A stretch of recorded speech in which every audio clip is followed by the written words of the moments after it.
I'm gonna marry your sister. The ATM is no longer needed. I could hear the sneering laughter over the phone. But I didn't let out a sound of surprise. I thought if I played into their hands, I would be in a weaker position. And by now, I had not an ounce of love left for John. Sure, you better be ready.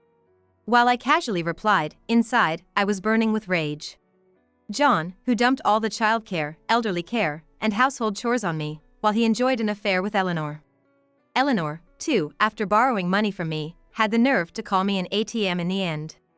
Unforgivable. You're okay with us getting a divorce? John pressed, and I simply nodded in agreement. Over the phone, the two of them raised voices of joy. They can laugh now, but not for long. There's no way they won't face divine punishment for demeaning me like this. I bit my lip hard. My name is Emma Smith. I'm 60 years old, living with my husband John, 5 years my senior. Our son, Mike, is 30 this year and has long since become independent and left home. Until recently, I worked part-time at a supermarket, but due to the recent spike in prices, I was forced into early retirement under the pretext of cutting labor costs. Having worked there for many years, the manager was very kind to me, and even though I was part-time, I received a severance package. It's a bit disappointing to retire before the usual age, but my time at the supermarket certainly helped me grow. I'm very grateful to the manager who kept me employed. You might think I'm set for a slow life in my retirement, but actually, I'm facing some issues at home. Well, more with my husband than home. I'm really anxious about whether our frosty marriage can last many more years. How did it come to this? Let me explain from the beginning. I met my husband John about 40 years ago. Back then, I was an active student, going around talking to various industry professionals. The seniors I talked to were mainly from the newspaper club I belonged to. There were many drinking parties with the club members, and alumni like John would often join. Emma, what kind of company do you want to work for? John, who was rumored to be the handsome senior in the club, asked me this with a comfortable distance. I honestly told John that I wanted to work for a stable company. How about my bank? Isn't being a banker the most stable? Indeed, it sounds like a solid job. Even though I responded in a generic way, I was delighted that John encouraged me to apply to his bank. I followed his suggestion and successfully got a job offer from John's bank. It wasn't too hard to get hired since my college had a good number of students employed there. Once I started working at the bank, I saw how popular John was. He always seemed to have someone inviting him out for drinks after work, and it seemed like I had no chance to get close. However, John was different. He often asked me out, and even though I felt guilty toward his other fans, I was interested in him, so we started going out for meals more often.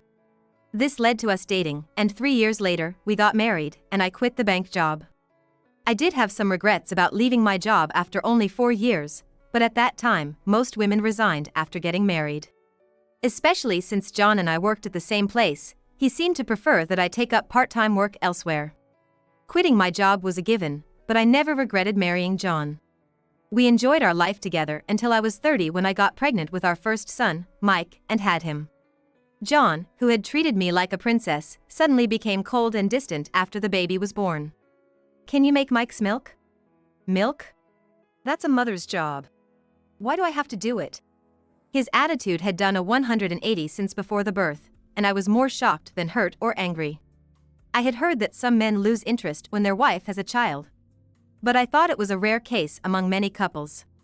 Never did I imagine that John, who loved me so much, would suddenly turn cold after I had our child.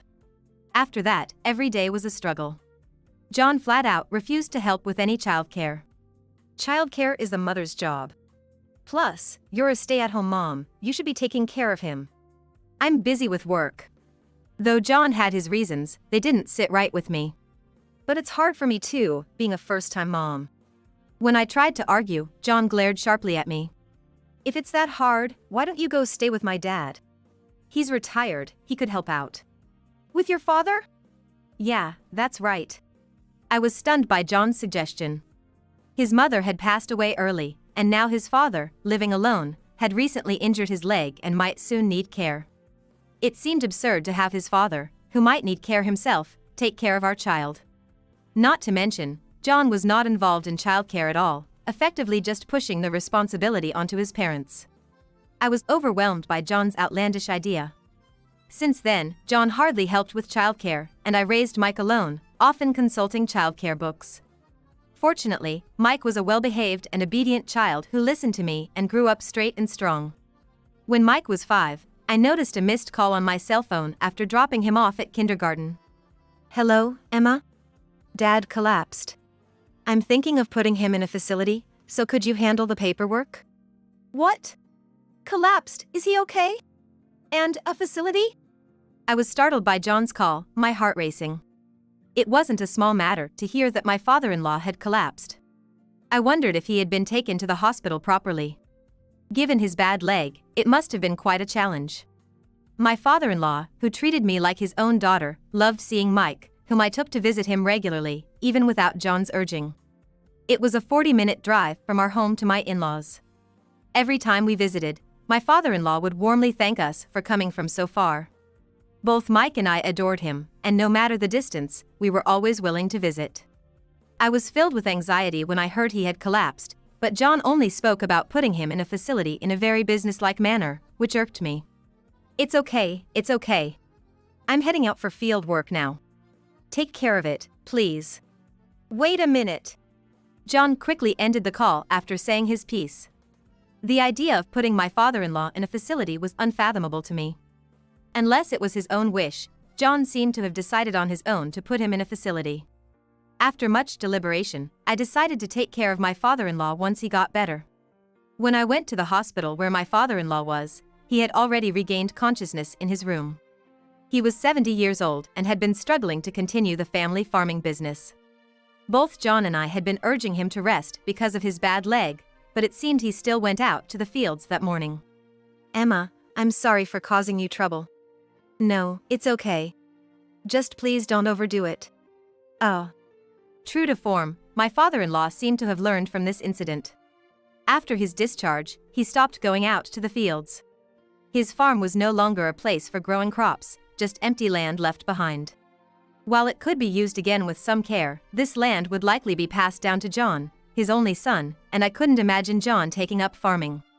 I felt sorry for the abandoned farm, but if it meant my father-in-law wouldn't harm his health further, then it was for the best. From then on, I visited my father-in-law 3 times a week to take care of him. Around that time, I also started a part-time job at a supermarket. I had to juggle the part-time job, childcare, elderly care, and housework.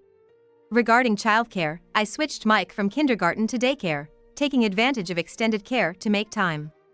I worked the part-time job 4 times a week, from the morning until just afternoon, and then went to my in-laws' house on days I finished work. After taking care of my father-in-law, I would pick up Mike from daycare before heading home to cook dinner. At first, it was a very difficult and unfamiliar task. As I got used to it, it became somewhat easier, but I didn't realize how tired I was becoming. I was so busy with work and home life that I didn't have time to talk to John. This went on for about 10 years, and by that time, I was 45 and John was 50. By then, Mike had grown into a mature middle schooler, often showing signs of rebellion towards me. However, I saw this as a sign of him becoming independent, and though I felt lonely, I was happy to see him grow. But Mike never showed any rebellion towards John. In fact, they hardly spoke at all. Since John had abandoned parenting duties from the time Mike was born, leaving everything to me, it seemed like Mike didn't even think of John as his father. Our marriage and family relationship had become cold and distant, and it reached a crisis around this time. The trouble began with a call from my sister, Eleanor. "Hello, Emma? I just got back from a trip to Hawaii with friends and have some souvenirs. Can I come over to your place?" Eleanor, 3 years my senior, has always been reckless with money and has a volatile temper, making it difficult for us to get along. She always wore flashy makeup and was more beautiful than me. I wondered what was going on when she said she wanted to give me a souvenir but didn't want to dismiss her goodwill and agreed to let her come over. When Eleanor arrived that weekend, she handed me souvenirs, but they were obviously local snacks, not from Hawaii. I chose not to point this out, as it would surely upset her. "Hey Emma, I'm in a bit of a pinch this month. Can you lend me some money?" Suddenly, after giving me false souvenirs, she was asking for money. "Why do you need to borrow money?" I suspected it was just her usual overspending. "Well, I've been feeling sick lately. I might need to be hospitalized, but I don't have insurance and can't afford the hospital or treatment costs. Eleanor said this, looking downcast, and I couldn't find words to respond. What kind of illness required hospitalization? I stared at her silently for a while, but she looked at me with pleading eyes. Okay. Just make sure you pay me back after you're treated. Thank you. Sisters are really the best. Eleanor's face lit up, and she shook my hand vigorously.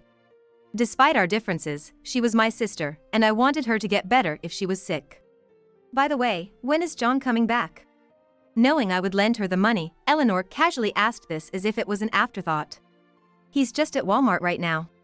Oh, I see. Well, I'll just say hello and then leave. Right at that moment, John came back home. Hello, John. Oh, Eleanor. You're here. Yes, just had something to talk to Emma about. I'm done now, so I'll be leaving.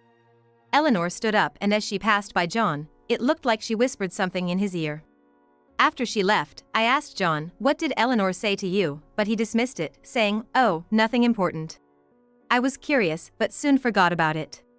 The affair between John and Eleanor was discovered a month later. I was supposed to visit my father-in-law that day, but got held up at work, so I postponed the visit and returned home as usual. Mike was at his tutoring class, and John was supposed to be the only one at home. Why are there women's shoes here? As I took off my shoes at the entrance, I noticed a familiar pair of heels. The same ones Eleanor had worn over the weekend. I swallowed hard and entered the house. The living room was empty, briefly relieving me. But then I heard unmistakable sounds from John and Eleanor in the bedroom. What are they doing? I thought about confronting them right there, but hesitated. What if John asked for a divorce? Mike wouldn't want to go with John. But I wasn't sure I could afford his education on my own. If I was going to divorce, I wanted to wait until Mike graduated from college. Frustrated, I left the house, deciding to pretend I hadn't seen anything. Instead, I gathered evidence of the affair, taking photos and secretly saving messages from John's phone. It seemed they had been having an affair for about 6 months.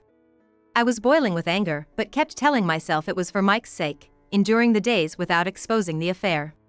15 years had passed, and Mike had become a respectable adult. He quit his job at the company he joined after graduation and started his own business. Now, he is working hard every day as the president of his company. After retiring from the supermarket, I worked a bit at Mike's company.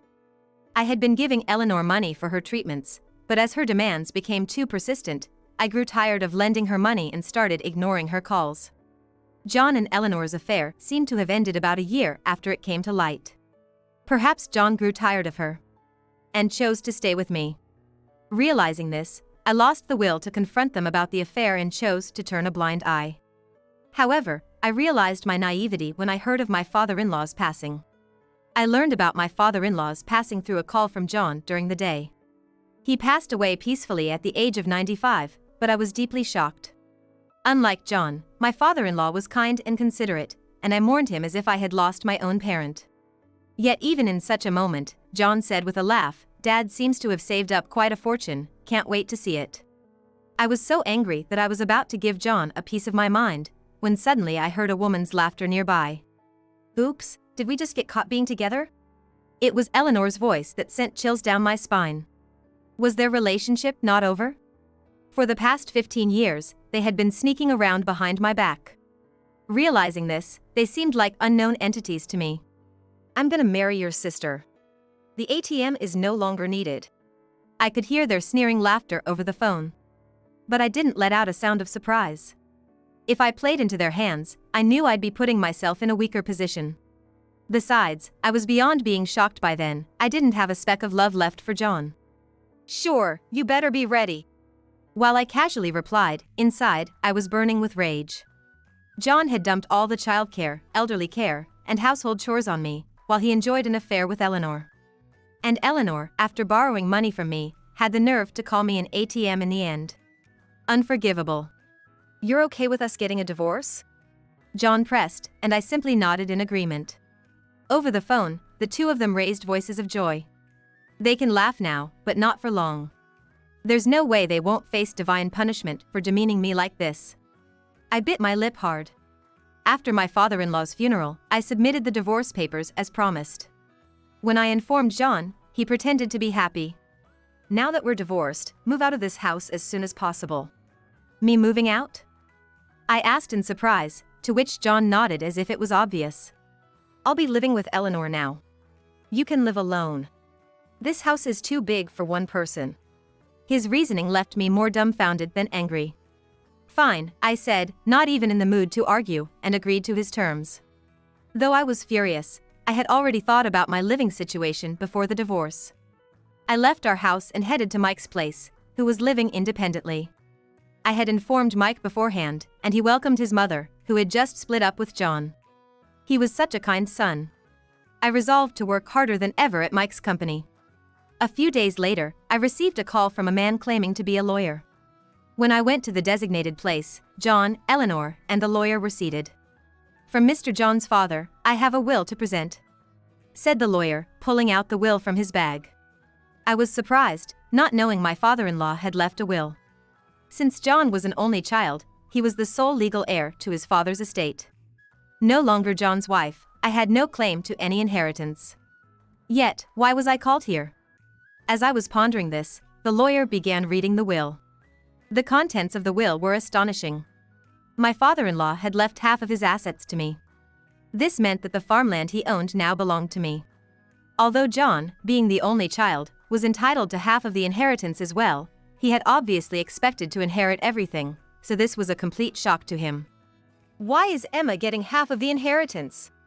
I'm the only son, I should get it all. The late Mr. Smith greatly appreciated Emma's devoted care, even though she wasn't related by blood. He wanted to thank her. I was deeply moved by his kindness. What is this? I thought we'd have an easy life with the inheritance. Eleanor fumed in frustration. The lawyer went on to explain that my father-in-law had also written in the will that any debts would be solely inherited by John. However, John and Eleanor seemed too shaken to fully grasp this part of the will. Tears streamed down my face as I felt overwhelmed with gratitude. Seeing me cry, John and Eleanor's anger only seemed to increase. The lawyer concluded with a firm tone, that concludes the contents of the will. Well, I'm not happy about losing half, but at least we still have half of the inheritance. Gotta thank the law for that, John said, patting Eleanor's shoulder. Eleanor, seeming a bit consoled, nodded in agreement. We're done here. We won't have anything to do with you anymore, so take care, they said, laughing loudly as they left. I returned to Mike's house, cherishing the last act of kindness from my father-in-law. Having received the inheritance, I worked at Mike's company without any issues, and 2 months flew by quickly.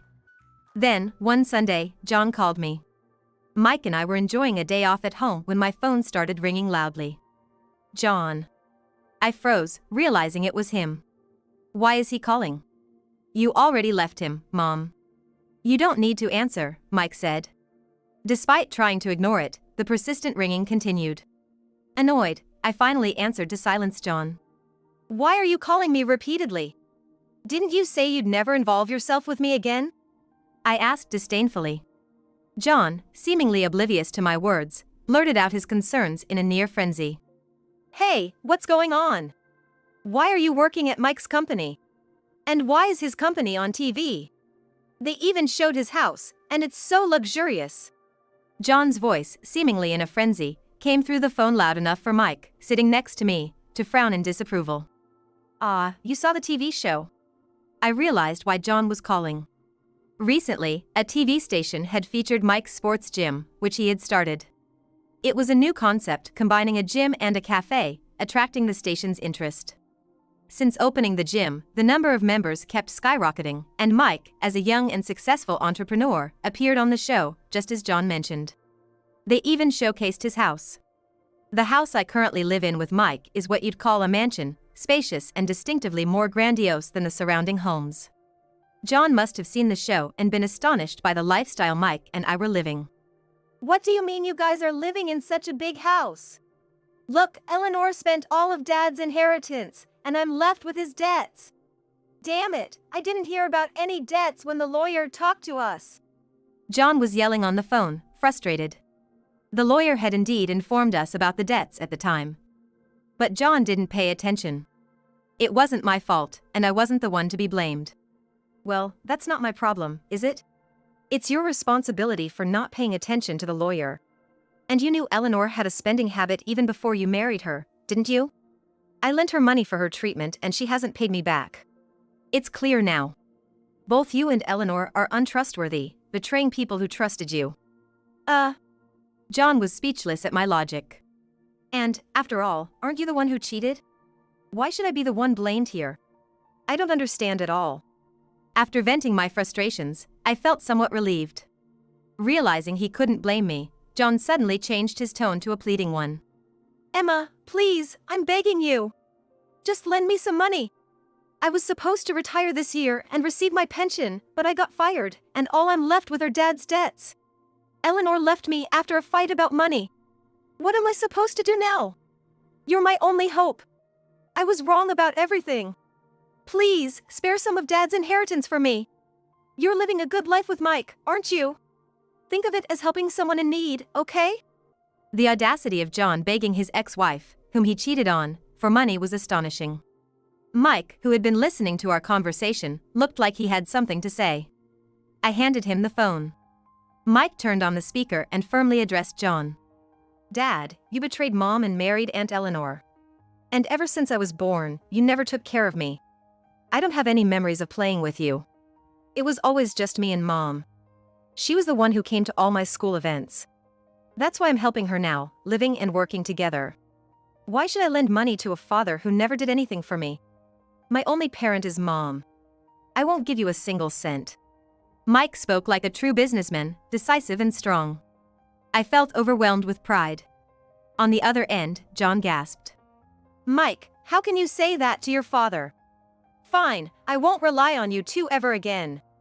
Don't underestimate me. He hung up abruptly. We looked at each other, almost laughing at the absurdity.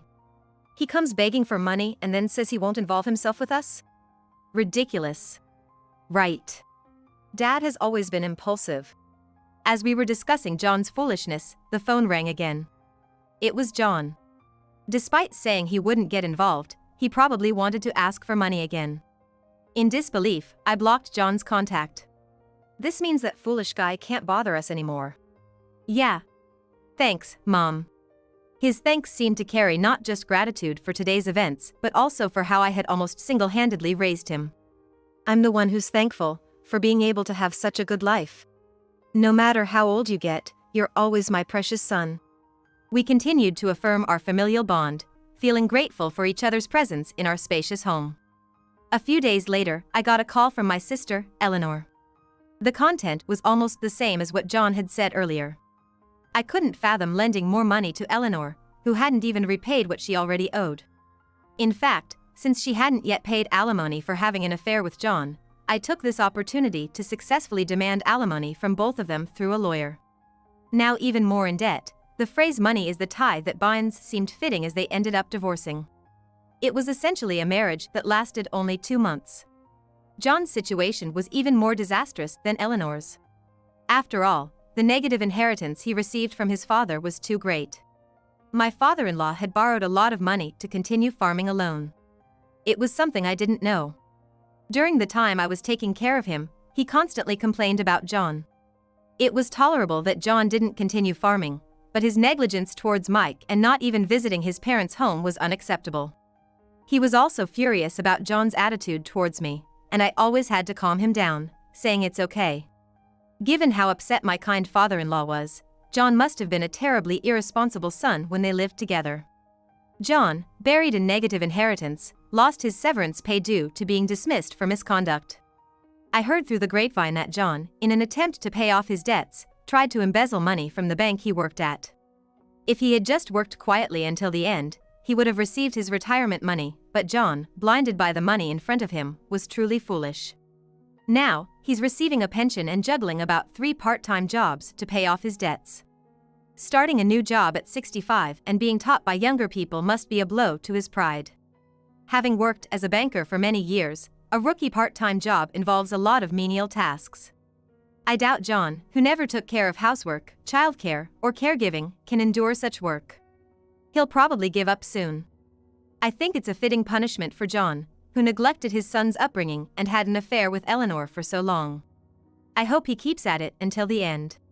As for me, I'm still happily working at Mike's workplace. The staff, who are about my age, are very kind to me. It's a workplace that's always filled with smiles, which I believe is why we have so many customers. Mike recently got engaged to a girl a year younger than him at work and introduced her to me. She's a very sensible and lovely young lady. Well respected by everyone at work. I was planning to move out of the house when they married, but she suggested we live together. I'm grateful for her kind gesture and looking forward to our life together as a family of 3.